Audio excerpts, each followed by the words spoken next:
wabarakatuh. Waalaikumsalam warahmatullahi wabarakatuh. Untuk mengawali pembelajaran hari ini, kita berdoa terlebih dahulu. Silakan ketua kelas untuk memimpin doa. Saya akan mengabsen dulu terlebih dahulu. Siapa yang tidak berangkat hari ini? Nihil. Oke, nihil. Alhamdulillah. Baik, kita lakukan ice breaking terlebih dahulu agar kalian lebih semangat. Siap? Siap. Berdiri yuk. Oke, kita lakukan bersama. Yuk. 1, 2, 3. Tepuk semangat. Semangat. Sekarang Ibu akan mengulang pembelajaran yang lalu saat kalian di SMP ya. Masih ingatkah kalian dengan persamaan massa jenis? Ada yang bisa membantu? Silakan. Yang masih ingat persamaan massa jenis? Ya, silakan. Ya, massa dibagi volume. Ya. Kemudian pada pembelajaran sebelumnya kita sudah mempelajari tentang tekanan hidrostatis. Ya, apa yang dimaksud dengan tekanan hidrostatis? Ya, silakan Anissa. Tekanan hidrostatis adalah tekanan yang terjadi pada fluida atau pada zat cair. Ya, tekanan yang terjadi pada cair seperti itu. Baik, untuk pembelajaran hari ini kita akan mempelajari tentang hukum Archimedes ya. Dan pembelajaran hari ini adalah yang pertama menjelaskan tentang gaya apung, kemudian menerapkan prinsip hukum Archimedes dalam berbagai masalah, kemudian menjelaskan fenomena melayang, terapung, dan tenggelam. Ya, ini video apa? Ah ya, ini video ikan yang berenang ya. Kamu lihat. Jadi ikan itu berenangnya ada yang di bawah, kemudian itu ya di bawah, posisi di bawah, kemudian ada yang di tengah ya. Ya, kemudian ada juga yang berada di posisi atas ya. Jadi ada yang di bawah. Kira-kira kalau kamu lihat video itu, pertanyaan apa yang muncul dalam benak kalian? Coba. Pertanyaan apa yang muncul di dalam pikiran kalian? Coba. Mengapa ikan bisa? Tadi posisinya bagaimana? Ada yang tenggelam, ada yang terapung. Itu kenapa begitu ya? Ya, itu yang akan kita pelajari nanti di percobaan ini. Atau misalkan ini Bu Guru punya video satu lagi ya. Nah, kelihatan nggak ya? Kapal apa? Kapal laut ya. Coba bagaimana kapal laut yang terbuat dari besi dan baja ya, tapi bisa berenang di bisa terapung di lautan. Padahal kalau jarum, misalkan jarum, kamunya jarum kamu taruh ke air bagaimana? Langsung tenggelam ya? Nah, bagaimana kapal itu bisa terapung? Kalian mungkin menimba air gitu ya. Coba antara menimba ketika di dalam air dengan timbanya yang sudah di udara, kira-kira lebih berat mana? Ketika lebih di air atau di udara? Di udara. Nah, itu kenapa? Nah, ini yang akan kita pelajari ya pada hari ini ya, Archimedes ya. Oke, untuk mengambil alat percobaan dan LKPD-nya, silakan.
Besar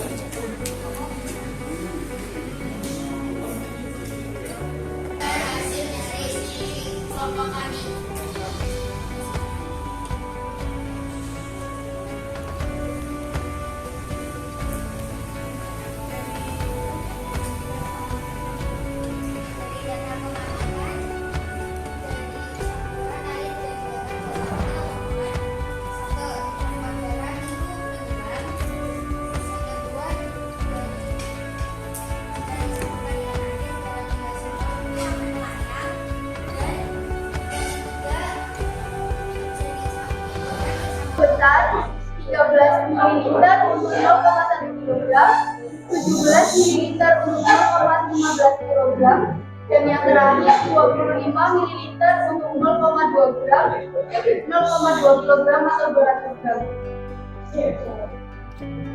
Dari hasil percobaan pada hari ini, kami temui ketika kita memasukkan telur ke air yang tidak ada garamnya, maka telur tersebut akan tenggelam. Tapi jika dikasih garam 3 sendok akan melayang, dan kita coba di 6 sendok, ternyata Kelompok maaf yang datanya paling teliti adalah saya berikan untuk kelompok 2. Kita kasih tepuk tangan untuk kelompok 2. Oke. Kesimpulannya, adakah yang bisa memberi? Ya, silakan Nabila. Kesimpulannya bagaimana dari percobaan tadi? kesimpulannya adalah berat benda di udara lebih besar daripada berat benda di dalam air. Ya. Karena adanya gaya atom atau gaya asimetris yang besarnya sama dengan zat cair yang dipindahkan. Benda terapung jika Rho benda lebih kecil daripada rho zat cair. Kemudian jika melayang, rho benda sama dengan dari rho benda zat cair. Dan jika tenggelam, rho benda lebih besar dari rho zat cair. Oke. Terima kasih. Ya, terima kasih untuk Nabila. Tadi fungsinya untuk apa? Agar menambah ya dari massa jenis fluidanya atau massa jenis air garamnya ya. Sehingga tadi telurnya bisa berpindah-pindah posisi ya, karena penambahan garam menambah massa dari airnya, sedangkan volumenya tetap ya, otomatis massa jenisnya akan bertambah di situ ya. Karena kalian sudah praktikum, sudah menyimpulkan, kalian mengerjakan soal terlebih dahulu ya. Ibu akan mengirim soal link evaluasi ya, saya kirim lewat grup WA.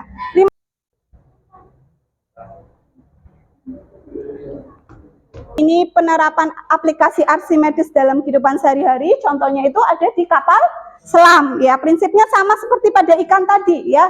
Jadi kapal selam itu dapat terapung, melayang, tenggelam karena memiliki tangki pemberat atau balance tank ya, dapat diisi dengan air atau udara ya. Jadi kalau mengapung ya, ditabung pemberatnya tadi dikeluarkan. Jadi saat akan mengapung, maka dia akan mengisi tangkinya itu akan diisi udara. Itu sebaliknya kalau dia mau tenggelam berarti akan diisi dengan air ya, hampir sama seperti pada ikan tadi ya. Selain pada kapal selam tadi ya, yang pada kapal ya, tadi gambar pertama tadi ya, ada kapal. Kenapa dia bisa terapung ya? Jadi pada prinsipnya kapal dibuat agar terapung, agar massa jenis kapal itu lebih kecil daripada air. Caranya bagaimana? Rho kan tadi massa dibagi volume. Jadi walaupun kapal itu massanya besar, tapi dibuatnya volumenya itu lebih besar daripada kapalnya, seperti itu. Jadi makanya pada kapal itu biasanya dibuat ruang-ruang yang besar. Kemudian bagian bawahnya itu ada dek kapal ya. Nah, itu yang dikosongkan lumbung kapal bagian bawah. Itu diisi udara ya, sehingga massa jenisnya akan lebih kecil daripada massa jenis air, sehingga kapal bisa terapung gitu ya. Kemudian pada penerapan Archimedes yang lain, misalkan pada balon udara ya. Pernah lihat balon udara? Ya, jadi belum ya. Jadi balon udara itu naik ke atas ya. Agar dia bisa naik, maka dibuatlah massa jenis yang di dalam balon itu harus lebih kecil daripada massa jenis di udara di luar balon. Caranya adalah dengan dimasukkan gas tertentu, kemudian dipanaskan ya. Tujuan dipanaskan adalah agar massa jenis dari zat yang di dalam balon itu menjadi lebih kecil daripada udara yang di luar, sehingga dia akan akan terbang ke atas seperti itu. Ya, jelas ya di sini ya. Oke. Baik, kemudian untuk pembelajaran berikutnya nanti kalian silakan mempelajari tentang hukum Pascal. Ya, ada di halaman 40 di buku paket. Itu kalian pelajari dulu sebelum nanti Ibu masuk ya untuk pembelajaran berikutnya. Ya, demikian untuk pembelajaran hari ini. Berdoa mulai. Selesai? Baik, Ibu akhiri pembelajaran hari ini. Assalamualaikum warahmatullahi wabarakatuh. Waalaikumsalam.